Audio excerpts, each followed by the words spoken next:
Bismillahirrahmanirrahim. Assalamualaikum warahmatullahi wabarakatuh. Oke, alhamdulillahirrahmanirrahim. Hari ini kita sudah masuk ke materi yang kedua, yaitu tentang klasifikasi makhluk hidup, yang dimana pada pertemuan kita kali ini kita akan berfokus terlebih dahulu terhadap ciri-ciri makhluk hidup. Nah, adapun kompetensi dasar dari proses pembelajaran kita kali ini adalah mengklasifikasikan makhluk hidup dan benda berdasarkan karakteristik yang diamati. Dan tujuan pembelajarannya yaitu membedakan benda hidup dan tidak hidup di lingkungan sekitar, mengetahui ciri-ciri makhluk hidup, dan mengetahui fungsi mempelajari dari ciri-ciri makhluk hidup. Ya, oke. Sekarang mari kita amati benda-benda yang ada di sekitar kita. Banyak sekali tentunya benda yang ada di sekitar kita. Contohnya, misalkan ada ayah, ibu, ada adik. Kemudian ada tumbuhan, ada hewan, ada bangku, ada mobil, ada tanah dan juga ada batu dan juga tanah. Kira-kira apa sih perbedaan dari benda-benda yang ada di sekitar kita ini? Nah, ya. Jadi kalau kita kategorikan nih, benda yang ada di sekitar kita ini dia terbagi menjadi dua. Yang pertama ada benda hidup atau makhluk hidup dan juga benda mati. Nah, benda hidup itu atau makhluk hidup itu terdiri dari manusia, hewan, dan tumbuhan. Sedangkan bila selain dari yang ketiga itu, maka itu termasuk dalam benda mati atau benda tak hidup. Contohnya kayak kursi tadi, mobil, tanah, batu gitu ya. Nah, apa sih perbedaan antara makhluk hidup dan benda mati? Nah, coba kita perhatikan. Nah, di sini terlihat ada makhluk hidup yaitu tumbuhan dan juga benda mati yaitu kursi. Nah, terlihat di sana bahwa kita tahu juga bahwa tumbuhan ini dia pasti bernafas, di mana tumbuhan bernafas melalui stomata. Kemudian tumbuhan juga memerlukan makanan, berkembang biak dan juga tumbuh. Sedangkan kita bandingkan dengan benda mati atau benda tak hidup, yang dimana kursi ini dia tidak bernafas, tidak memerlukan makan, kemudian tidak berkembang biak dan tidak tumbuh ya. Jadi dari sini kita sudah bisa mengetahui bahwa ciri-ciri dari benda tak hidup itu, pertama, dia tidak bernafas, tidak memerlukan makan dan minum, tidak berkembang biak, tidak tumbuh dan bertambah besar, kemudian tidak peka terhadap rangsang seperti itu ya. Nah, oke, kita masuk ke ciri-ciri makhluk hidup, di mana yang termasuk atau ciri-ciri makhluk hidup itu ada bergerak, bernafas, tumbuh dan berkembang, peka terhadap rangsang, memerlukan makan, mengeluarkan zat sisa, berkembang biak, dan adaptasi. Oke, kita bahas satu persatu. Yang pertama itu adalah bernafas, di mana semua makhluk hidup itu dia bernafas. Bernafas itu apa sih?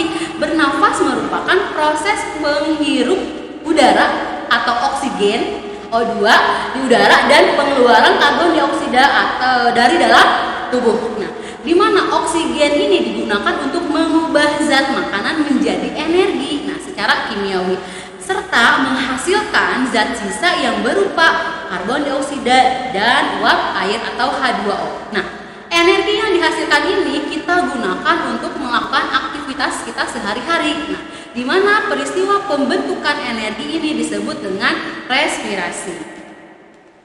Oke, nah, alat pernafasan pada makhluk hidup itu berbeda-beda. Nah, ya, manusia dan hewan yang bertulang belakang atau vertebrata yang hidup di darat, nah, dia itu bernapas menggunakan paru-paru. Nah, kita manusia bernapas menggunakan paru-paru. Kemudian kelompok aves atau burung itu juga bernapas menggunakan paru-paru. Kelompok mamalia, kemudian reptil, amfibi itu juga sama bernapas menggunakan paru-paru. Nah, hewan yang hidup di air dia bernafas menggunakan insang, contohnya seperti berudu dan Pisces atau ikan. Selanjutnya, selain itu ada juga hewan yang bernafas menggunakan trakea. Nah, contohnya itu seperti serangga. Selanjutnya, bagaimana dengan tumbuhan? Nah, apakah tumbuhan itu juga bernafas?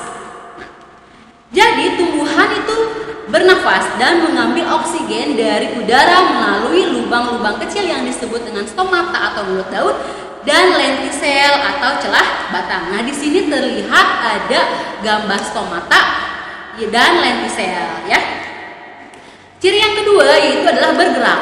Kita makhluk hidup pasti mengalami bergerak, apalagi kita sering sekali melihat hewan bergerak. Nah, gerak ini dapat diartikan berpindah tempat atau atau berubah posisi sebagian maupun seluruh dari bagian tubuhnya. Nah, di mana makhluk hidup akan melakukan gerakan jika ada rangsangan dari luar yang mengenai bagian tubuhnya. Nah, hewan dan manusia ini dia melakukan gerak aktif.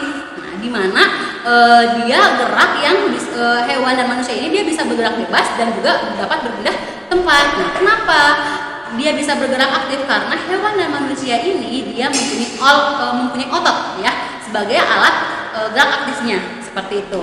Nah, alat gerak pada makhluk hidup itu juga berbeda-beda. Contohnya ada makhluk hidup yang bergerak menggunakan kaki. Kemudian ada makhluk hidup yang bergerak menggunakan sayap untuk terbang. Kemudian ada yang menggunakan sirip untuk berenang. Nah, bagaimana dengan alat gerak pada tumbuhan? Nah, tumbuhan ini dia bergerak tapi sifatnya pasif. Artinya dia itu bergerak tapi tidak dapat berpindah tempat. Jadi hanya sebagian dari bagian tubuh tumbuhannya saja yang dapat bergerak. Contohnya seperti akar, daun atau bunga. Nah, umumnya gerak pada tumbuhan ini dia bertujuan untuk mendapatkan air, mineral, udara dan juga cahaya. Contohnya seperti yang terlihat di gambar, akar selalu bergerak menuju pusat bumi, ya.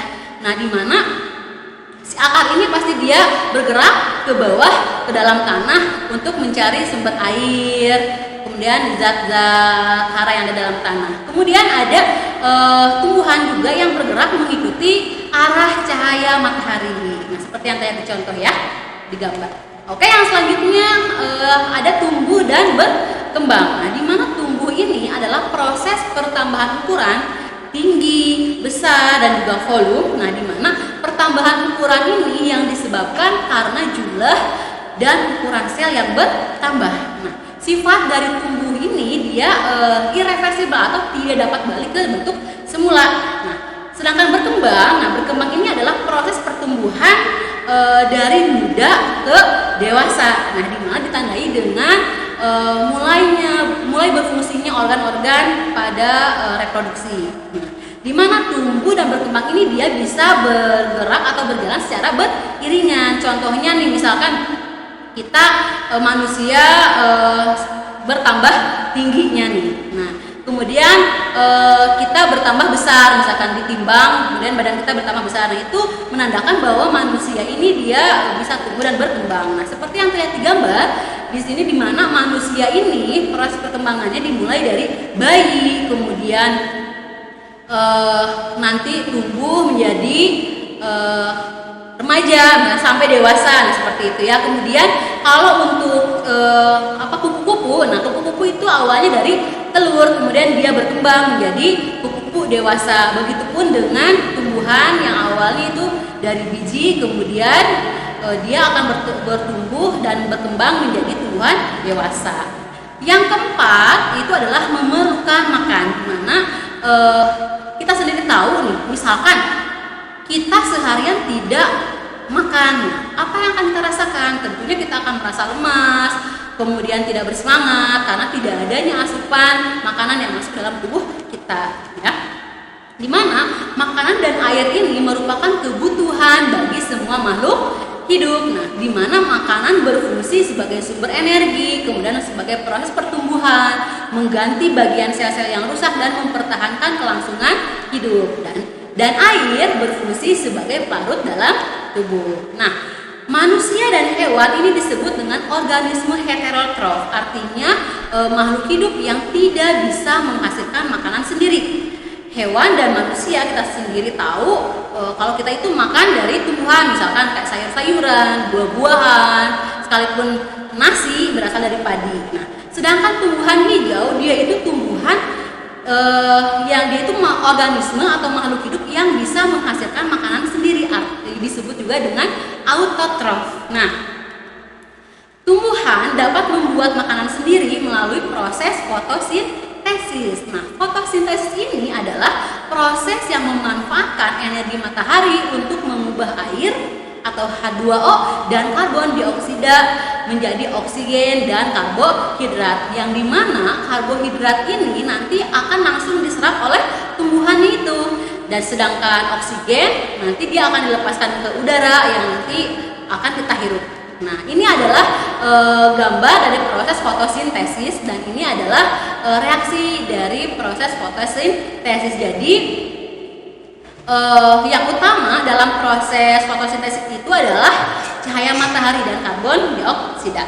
Oke, ciri-ciri makhluk hidup yang selanjutnya ini adalah mengeluarkan zat sisa. Semua makhluk hidup pasti dia mengeluarkan zat sisa. Misalkan kayak kita berlari nih, pasti kita akan kelelahan dan tubuh kita pasti menghasilkan keringat. Nah, di mana keringat itu adalah zat sisa yang dikeluarkan oleh kulit. Nah, zat sisa ini adalah zat yang sudah tidak dibutuhkan lagi oleh tubuh dan harus dikeluarkan. Kenapa? Karena kalau tidak dikeluarkan itu akan menjadi bahaya untuk tubuh kita sendiri ya. Nah, di mana pengeluaran zat sisa metabolisme pada tubuh makhluk hidup ini disebut dengan ekskresi. Nah, pada manusia dan hewan zat sisa yang dihasilkan itu dapat berupa kulit mengeluarkan keringat, kemudian ginjal zat sisanya berupa urin, kemudian hati zat sisanya berupa empedu, dan paru-paru zat sisanya berupa karbon dioksida dan uap air. Nah, pada tumbuhan zat sisa yang dikeluarkan itu berupa karbon dioksida dan uap air yang dikeluarkan oleh stomata dan lentisel seperti itu. Oke, kita lanjut ke ciri-ciri yang keenam, yaitu berkembang biak atau reproduksi, di mana makhluk hidup ini dia akan melakukan perkembangbiakan. Nah, ini adalah satu ciri yang spesifik yang bisa membedakan antara makhluk hidup dan benda mati ya. Di mana tujuan makhluk hidup melakukan perkembangbiakan ini adalah untuk memperbanyak keturunannya. Di mana cara perkembangbiakan pada makhluk hidup itu dibagi menjadi dua. Yang pertama ada perkembangbiakan vegetatif, suatu proses perkembangbiakan yang tidak adanya proses kawin atau secara aseksual gitu, yang melibatkan bagian dari tubuh tumbuhannya sendiri. Sedangkan yang kedua itu adalah perkembangbiakan generatif atau secara kawin. Jadi adanya proses peleburan antara sel kelamin jantan dan juga sel kelamin betina. Yang dimana proses perkembangbiakan pada makhluk hidup itu berbeda-beda. Ada yang bertelur, ada juga yang beranak. Contohnya yang terlihat di situ, misalkan ada ayam. Nah, ayam bertelur, kemudian ketika telur itu dirami, nanti dia akan menetas menjadi ayam jantan ataupun ayam betina. Seperti itu ya. Oke, selanjutnya ada peka terhadap rangsang atau disebut juga dengan iritabilitas. Nah, di mana iritabilitas ini adalah kemampuan makhluk hidup yang dapat menerima dan menanggapi rangsang. Nah, rangsangan ini dapat berupa rangsangan cahaya, suhu, air, sentuhan, suara, bau, ataupun makanan. Nah, contohnya nih, misalkan kita lagi ada di tempat yang suhunya dingin sekali. Nah, maka tubuh kita akan merangsang rasa dingin, akan merasakan rasa dingin, sehingga kita memerlukan mantel untuk menghangatkan tubuh kita. Kemudian ketika mata kita tidak sengaja terkena sinar matahari, maka secara spontan tangan kita akan langsung menutup mata begitu karena silau. Nah, selanjutnya ini ada kaki seribu yang ketika dia tersentuh, maka dia otomatis akan menggulungkan tubuhnya. Dan daun putri malu yang ketika ada rangsangan berupa sentuhan atau gerakan, maka daunnya akan langsung mengkerucut gitu ya. Selanjutnya nih, ciri-ciri yang terakhir itu adalah adaptasi.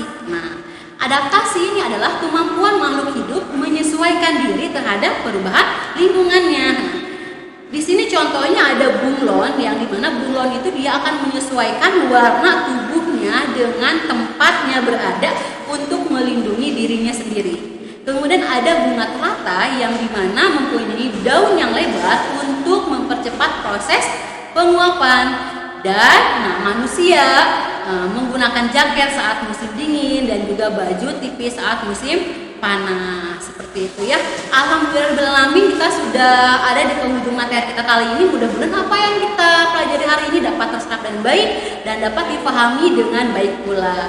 Untuk selanjutnya nanti kita akan lakukan proses tanya jawab dan proses penjelasan yang lebih lanjutnya di video conference. Oke, terima kasih. Wabillahi taufiq wal hidayah. Wassalamualaikum warahmatullahi wabarakatuh.